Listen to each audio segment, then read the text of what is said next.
Hi there, everybody. This is Melody LeBaron here with another Agents of Transformation interview, this time with my dear friend and colleague, Annie McGuyer Cox. And Annie is a professional organizer extraordinaire. She and I have worked together, and she lives in the Chattanooga area, but she also travels to clients who need organizing. And I wanted to bring her in because I wanted to have a conversation about getting ready, how to get sort of decluttered and organized in a sustainable way for special occasions. And we've got the holidays, we've got Thanksgiving and Christmas coming up right now, but we've also got, families coming back together. So for when you've got family coming in for any of the holidays or a wedding, how are some ways to get organized that don't involve just putting everything in bags or boxes or bins and hiding them in the garage, where important things may get lost, and where things, yeah, it's not a sustainable way to do it. So Annie, what I'd like to start with is for you to first tell us your story. How did you get interested in helping people get decluttered and organized? Well, that's a really good question, Melody. I think it started when I realized how cluttered and deorganized I was. Yeah, I was, the room I'm sitting in now was one of those rooms that you very carefully walked into and backed out of, because it was full of odds and ends and just put it there, I'll decide later stuff. Right. Right. So much of what you and I would call clutter is decisions deferred, simply decisions that have been deferred. Definitely. Yeah. Yeah. I'll figure that out later. Yeah. So tell us the story of how you actually attacked that and got that into such a beautiful shape. Well, I was actually visiting with you in Asheville, and you were telling me about your holistic professional organizing, and I was like, oh, that would be awesome. And I think I'd really enjoy that. And so I decided to become your apprentice and started working on it. And I made myself my first client, which was very interesting because you get to play both parts that way. Both of the one making the decision and the one being guided. And you helped with that too. But I started transforming this room in my other bedroom here. It's just a small place, and made decisions to have a bedroom. I changed the furniture so that it fit the room. I changed the closet doors so that it had more space. And I got rid of a lot of stuff that really wasn't a part of my life right now. Carried a lot of things out of here. And I only put the things in here that I loved. You can like things. And I ask people this all the time. Do you like it or do you love it? Yes. And they go, oh, I love that. And I'm like, okay, it can stay. Yeah. Yeah. Or if they go, I like it, okay. And then, no, it can't stay. Right. Yeah. So that's how I started. Wow. And so I think even before you started on your own place, you were already helping other people. It is so much easier to do this for other people than it is to do this for ourselves. And maybe you can speak to that. Sure it is. It's a lot easier because you're holding a space for them to make a decision. Like they might even not even have known they had a decision. And all of a sudden you bring in another viewpoint and you're there with them as they're looking at these things that they know they don't want these piles of things. They know they don't want that, but they don't know what they do want. Right. So when you bring in another set of eyes, another viewpoint, a guiding question, just a gentle question, do you like that or do you love that? Right. And then they can make a decision. And then you can start creating systems that once you've started moving things around, you're going to like, okay, so we need to know what we're going to do with these things. Right. And you create a system of the things that do get to stay. Right. Right. And, you know, one of the pivotal moments for me when I was in my late 20s and, you know, I have four little kids all close together, and we had gone through a series of each child was born in a different state and with series of moves and health crisis. And and so I had several rooms in the house. It just wasn't safe for the little ones to be in. And one of those, the home office, literally had waist high piles with a small path from the door to the desk. And Mhm. it would be like, I have a minute to throw this into the room, but not to decide where it goes. So that was the point that I was at when I learned systems, when I learned to approach the decluttering and the organizing process like an engineer and create systems. So it's and to have that mindset, and especially when you are confused yourself about how to create a system, to have an organizer there to say, well, here are your options. And we Mhm. could do it this way, or we could do it this way. What way works best for you? Mhm. Makes a huge difference for It does. someone to be able to say, oh, well, this feels better to me. Mhm.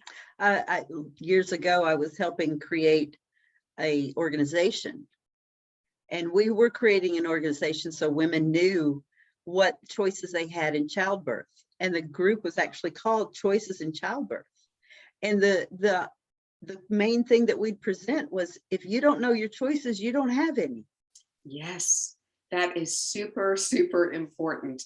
And it's one of the biggest jobs that we do as professional organizers.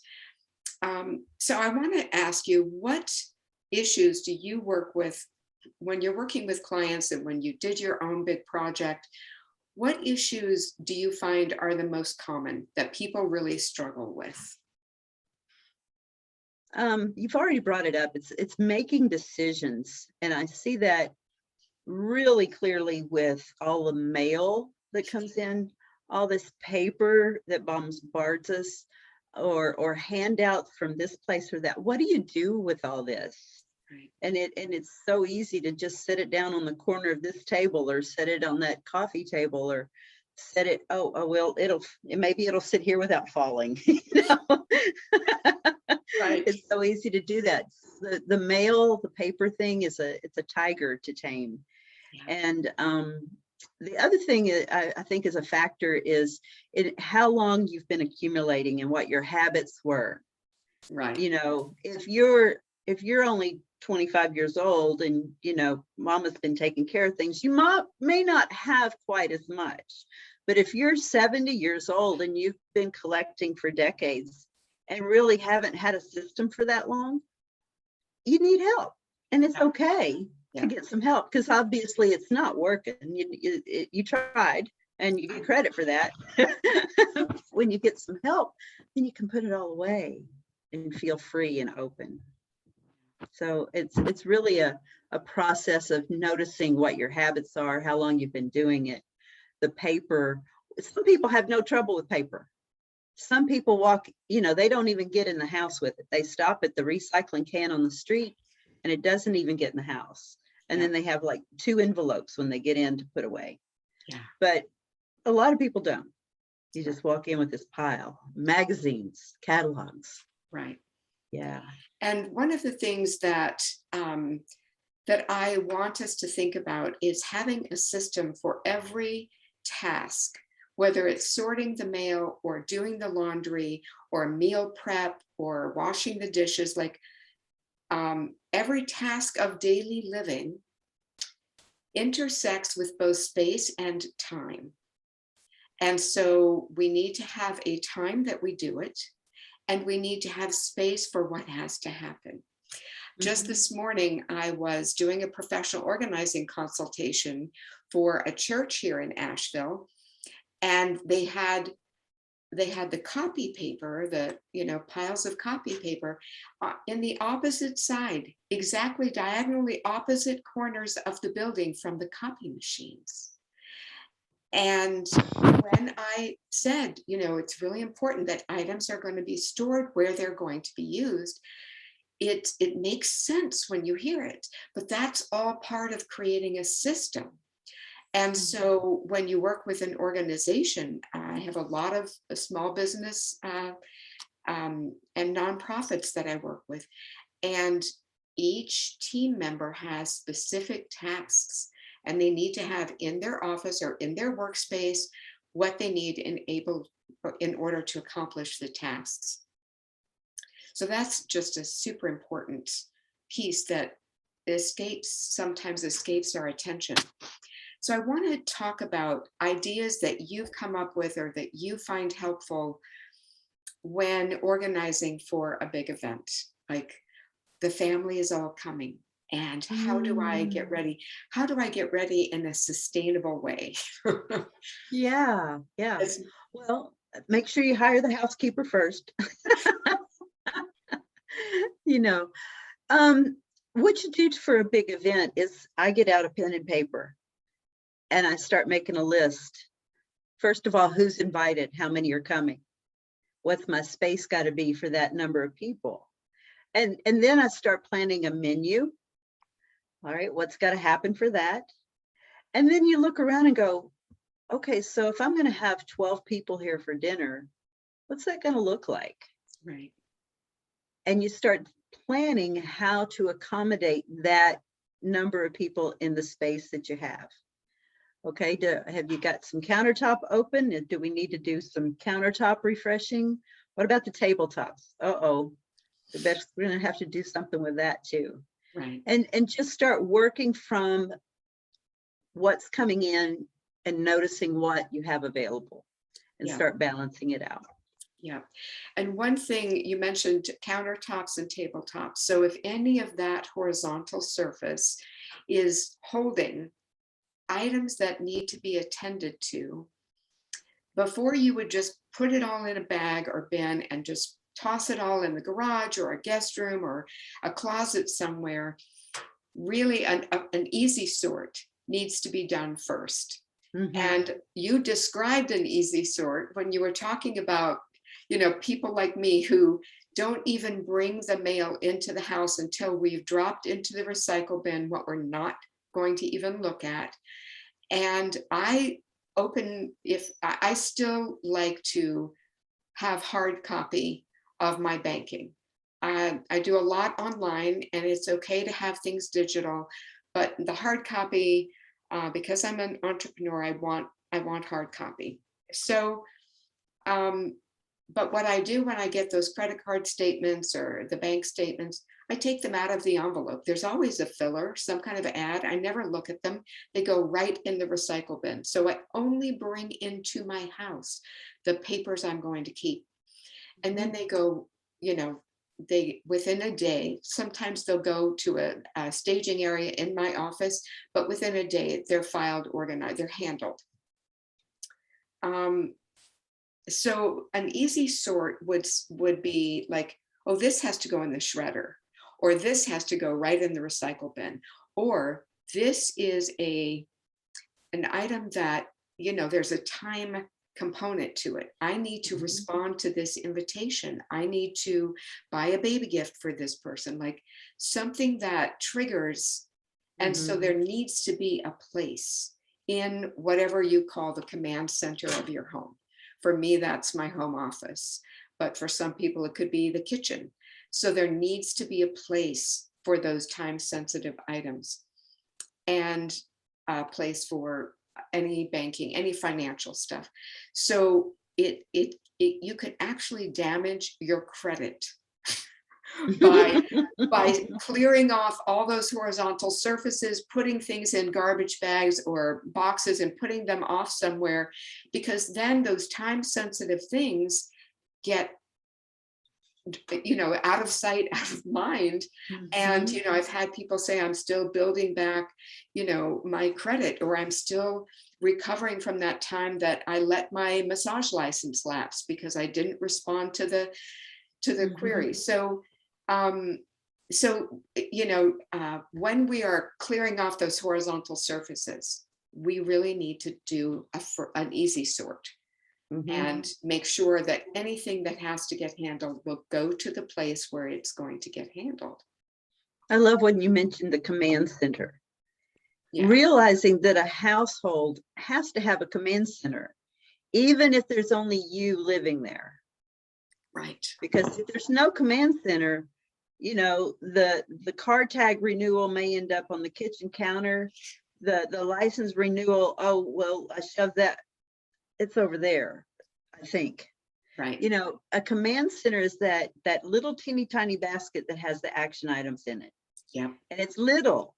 You can't Yeah. have a big one. You can't have a Right. big one because they'll end up storage in there. Right. Ask me how I know that. Yeah, and so for me, the command center is the spatial equivalent of a calendar. Mhm.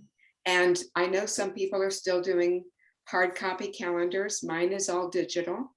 My calendar on my laptop syncs up with the one on my phone, so it makes things very easy. But I need some kind of command center in my office for those action items. And so these are the time and space equivalents. Mhm. Yeah. So the other thing to think about when we think about, and you refer to it, when we have people coming or we're getting ready for something where other people are going to be in our space, there are sort of two different categories of spaces in our homes. There's public space, and this would be the living room, the dining room, sometimes the kitchen. People are invited into the kitchen.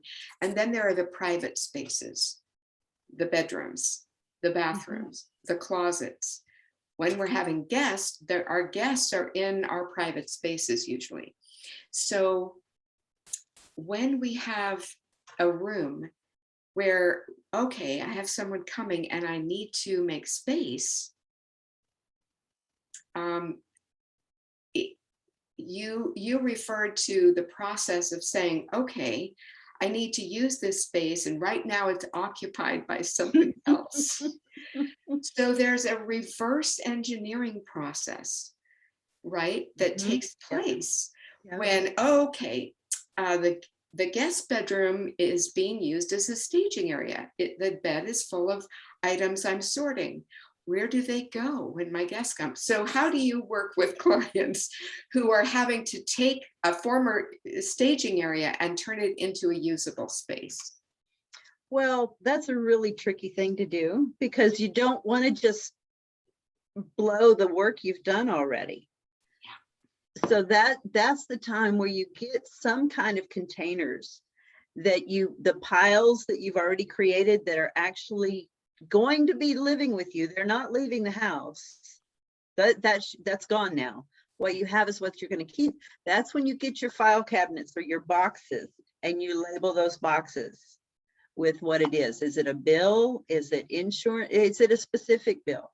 Or you could use folders depending on what it is, what items it is. If it's paper, you can put those in folders. Right.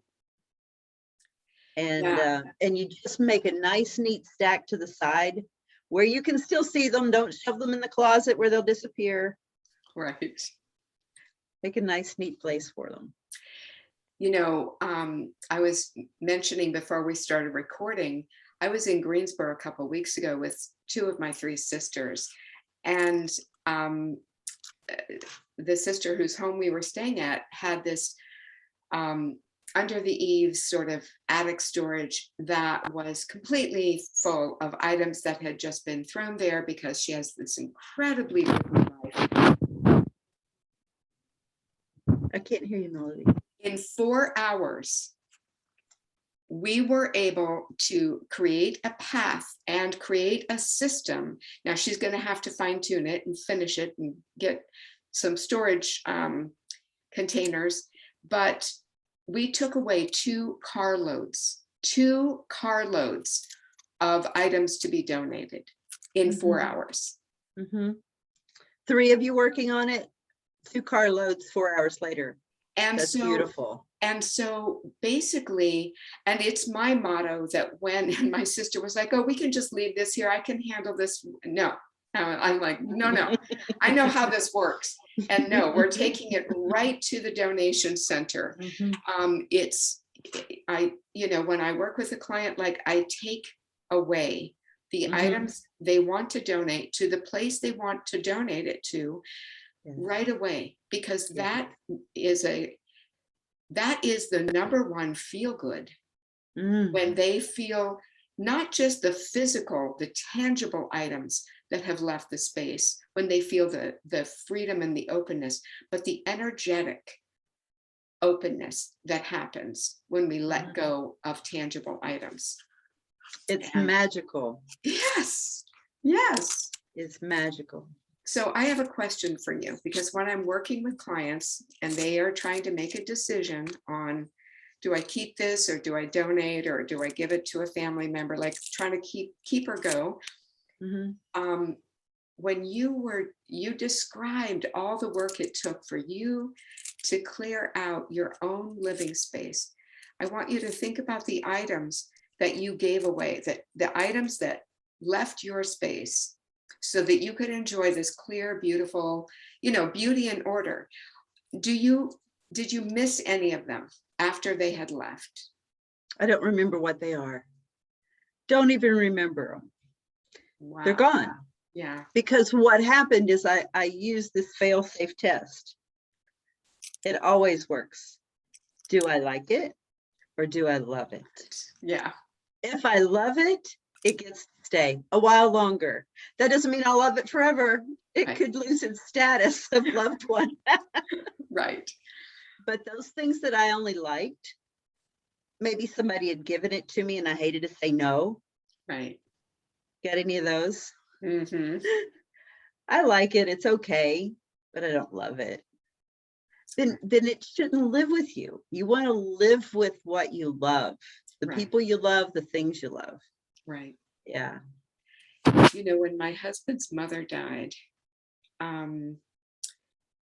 we were with his sisters at their house, and they were like, take what you can use, take what you need, take whatever you want.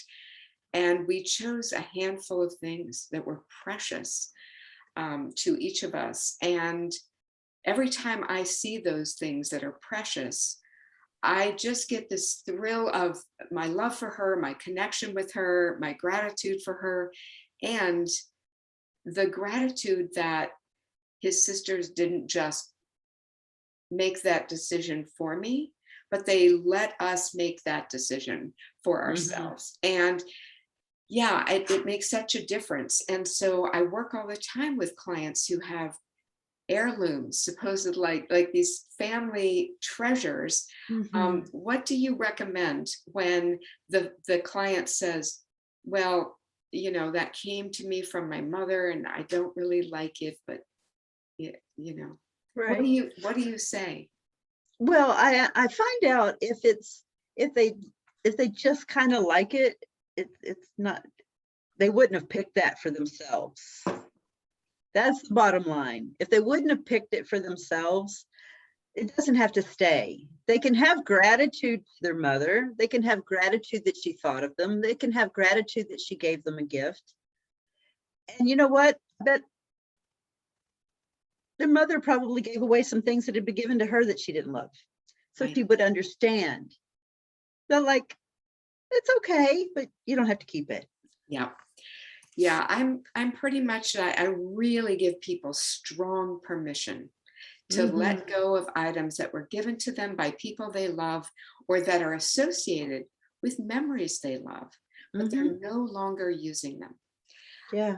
We downsized by half when we moved here. We downsized by half, and I never think about the items that we gave away or sold. I don't, they don't exist. No, they're living out their purpose with someone else, and I'm happy that we gave so much away. But what I value and treasure is the feeling of spaciousness in our home, that every piece of furniture, every piece of art, and every piece of paper serves its purpose and is serving a purpose. And Mhm. so, because we have an energetic attachment to everything in our space, and that energetic attachment is either raising our mood and our energy level or lowering it. Mhm. Yeah. Yes. When you work with clients, I'm assuming, Annie, um, that you do something similar to what I do. Like you might go in and get them started in a certain area, in a room, or a garage, and you might get them started, help them understand the system, and Mhm. then give them some recommendations to keep going on their own. Mhm. Sure. Yeah. They don't And need me for all of it. and what are those recommendations? How do you, once you've given someone the system and help them understand, how it's gonna function and feel after they've decluttered. Um, Mhm. yeah, what are the recommendations that can keep them going on their own? And I like for people to learn to make it a part of their routine, like a daily or weekly routine, so that it just happens. Like the walk from the mailbox in, you know what to do. When you go shopping and bring home a new sweater, take an old sweater out. Pick one that's just not, you haven't worn that thing in 3 years. Get it out of the way. You got a new sweater. And any of those routine things we do, if you bring something in, get something out, and you don't get buried that way. Right. And the other thing I thought of, and I'm glad it came back to me, is when you're sorting those things out and getting rid of those things, think about who might really benefit from it, because you're not. Like it's okay, but there's somebody out there that would go, "Oh, I'd love to have that." Right. And if we're talking about clothes, I got this straight from a homeless man's mouth the other day. I was taking him somewhere as part of the service I provide for someone else. And I said, "Mark, tell me, what is it that homeless people really need the most? Because I have this heart to help, but I don't really, what do you do?" And he said, "Clothes. They need clothes because they don't go to washaterias. They just have to get new clothes." Right. So if you got too many clothes, think of how you could help the community. How can you help? Right. Yeah. We've got some fantastic organizations here in Asheville, that do this kind of work, and they have a clothing store for the Hmm. homeless at Yeah. Haywood Street, at Beloved Asheville. And the other thing Beloved Asheville does, I just last week took a new batch. My insurance company sends us all of this, like a welcome package of all this new medical stuff, all, shrink wrapped. And I'm looking in the medicine cabinet and I've got the same thing in there. I just take the new stuff to the street medics because they Hmm. need thermometer, they need things like Yes. that.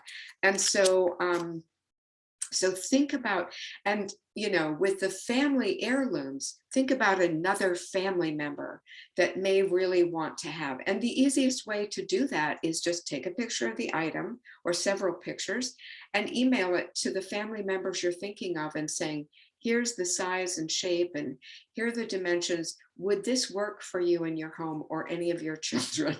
Hmm. And Hmm. it's, yeah, it's important, I think, for me to know that if I can't use someone that came to me through the family, that I pass it on to someone else in the family, if possible. Hmm. If possible. Yeah. Yeah, Uh, I have carried away so many things because people looked at it and went, "Well, I don't know what to do with that. I don't really need it. I don't know what to do with it." And as an organizer, I've kind of like studied where people need stuff. You know, right. the homeless, the mothers coming out of abusive situations, trying to get on their feet with small children. They need pretty much everything, Right. and I know where to take those things. So I just load up the car, like you said. No, that can't stay. Let's get it out of here, Yeah. and somebody else can start using it. Right. Yeah. Right. Yeah.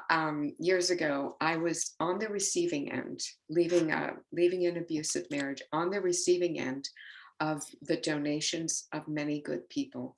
And I will never forget what it felt like to be able to, when I was finally able to move into my own little cottage, little place with my 4 kids, what it felt like to be able to give them beds and have a couch to sit on and have a table to sit at.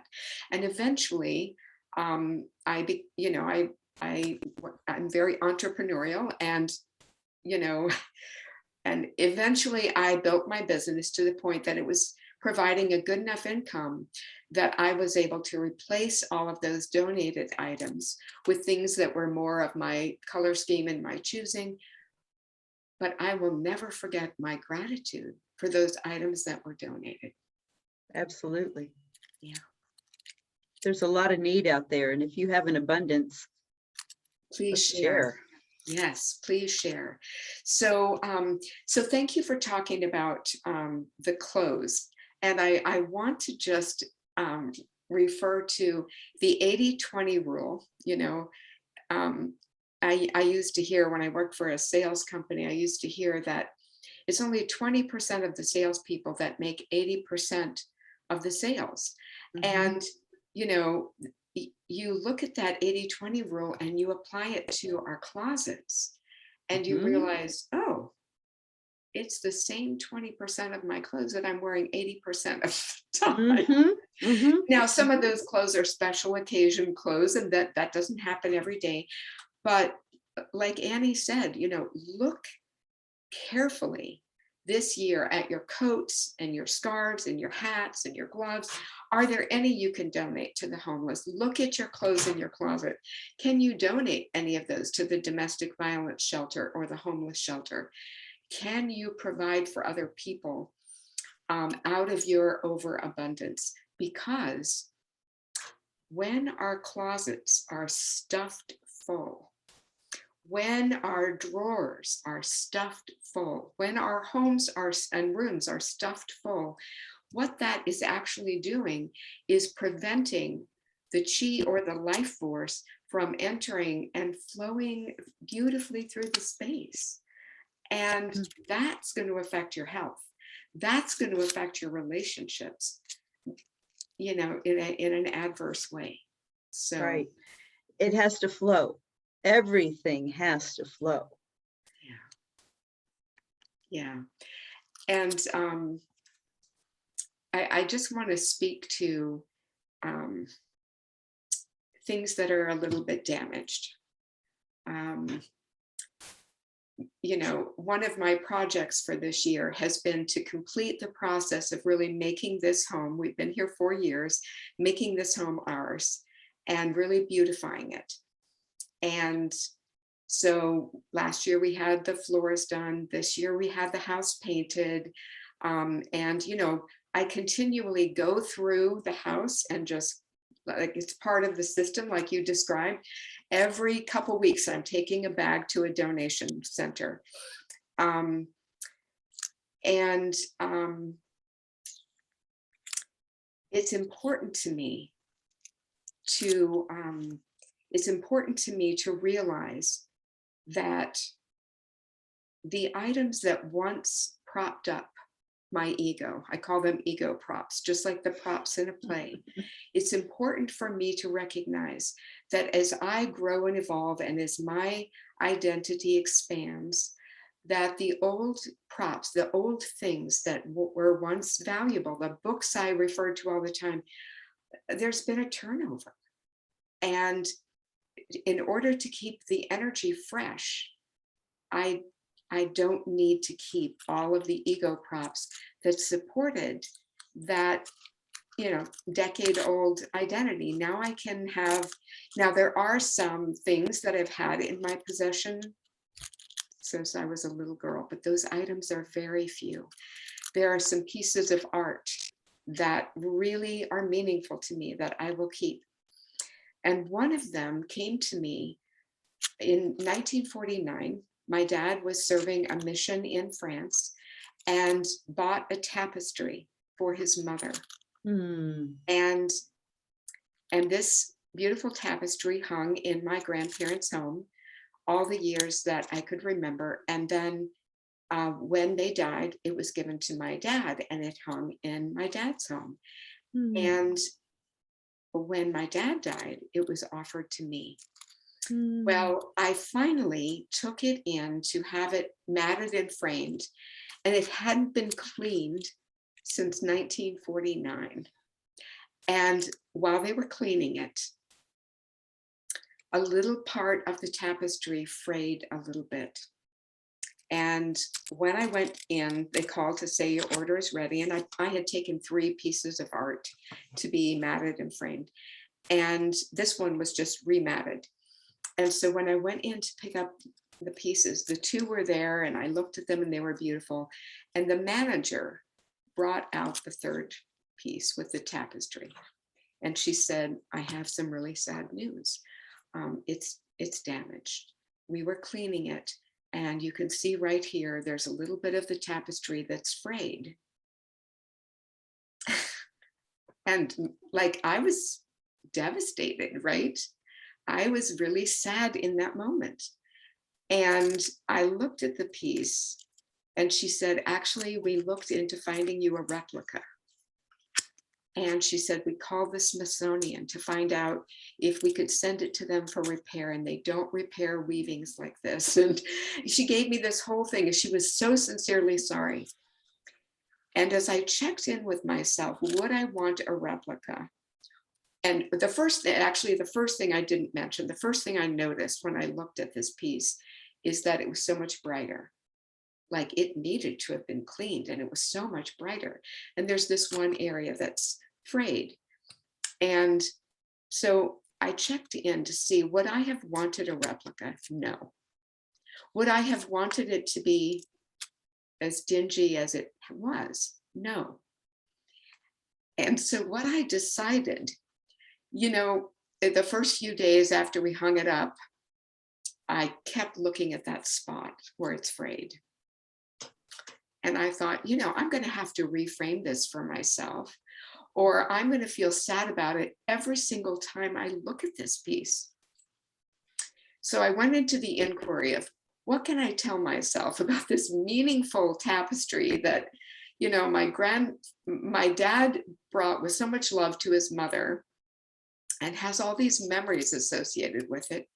And I realized the kindness of the woman, the manager, who brought it out, who stayed with me to process my sadness, who didn't charge me, even though it was museum glass. I mean, it would have been probably about $400. She didn't charge me. And so literally when I look at it now, it's not perfect. And I remember her kindness. So I wanted to share that because I did think about letting it go because of its imperfection. And then I realized, no, even with its imperfection, it's still meaningful to me. And I'm going to reframe the thing that is the flaw. Excellent. So I share that because, especially at the holidays, we're getting out decorations, we're preparing our home to really hold more light because we're going into the darkest time of year. And we may find things that maybe are past their prime that we're willing to let go of. But if there's something that our clients or that we have that is less than perfect, we need to then, and we want to keep those items because we love them, we need to then reframe how we're holding it. Mm-hmm. Definitely. That's a great story, Melody. Thank you. What a great professional to help you with that. That's awesome. she was amazing. She said this hardly ever happened. Like, it doesn't happen very often, but I mean, she was honest, she was clear, she was direct, and she was sincere. Mm-hmm. Just everything you would hope for with. Right. Yeah. And it was decades old. Oh my gosh. So, I mean, so decades and decades. Yes. Yeah. So, everything from 49 probably has a little scar here and there. Just saying. Yes. Yes, exactly. Absolutely. Yes. So So yeah, maybe that will help some of our listeners. But you know, the idea of do I love this, or do I just like this? And then just taking that further, if there's Yeah. something imperfect about what we love, how can we reframe that so Yeah. that it's still It, precious? and it can still be loved. Yeah, Yeah. yeah.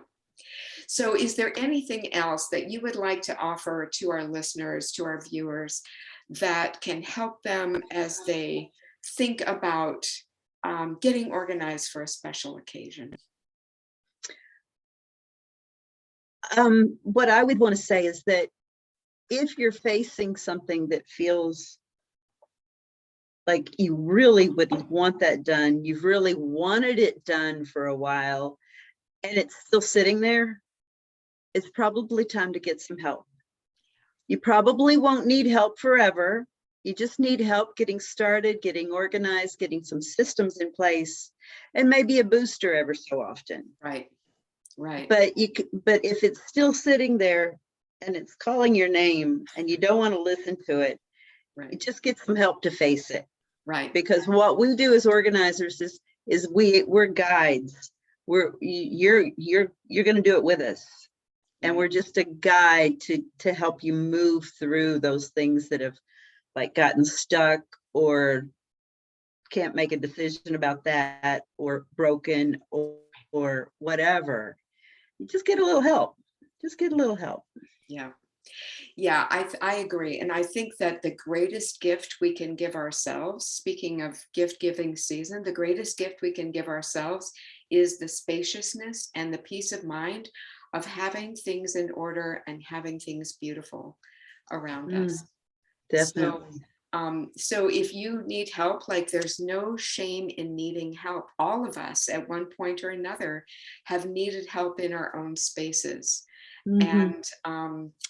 And yes, we do this for others professionally, but I have, and I know you have, a strict non-judgment Mm-hmm. requirement. Oh I yeah. require my clients to hold a space of non-judgment for themselves and their space along Mm-hmm. with me, Yeah. because the judgment isn't helping. Well, because we got to remember, at every step along the way, we were all doing the best we could at the time with the resources at hand. Right, right, yeah. And now we're here. And It's now a we're, new place. yeah, yeah. Yeah. Well, many blessings to all of you. And for those of you listening right as we're making this, happy Thanksgiving, happy holidays. And thank you so much, Annie. And we're going to post your the way that people can get a hold of you with this video so that your work can spread. I know that it's very hard these days to find a professional organizer who's willing to travel and go into someone else's home, and you're willing to do that. So Sure. yeah. I So love traveling, actually. me too. Me Yeah. too. Thank you, Melody. Uh-huh.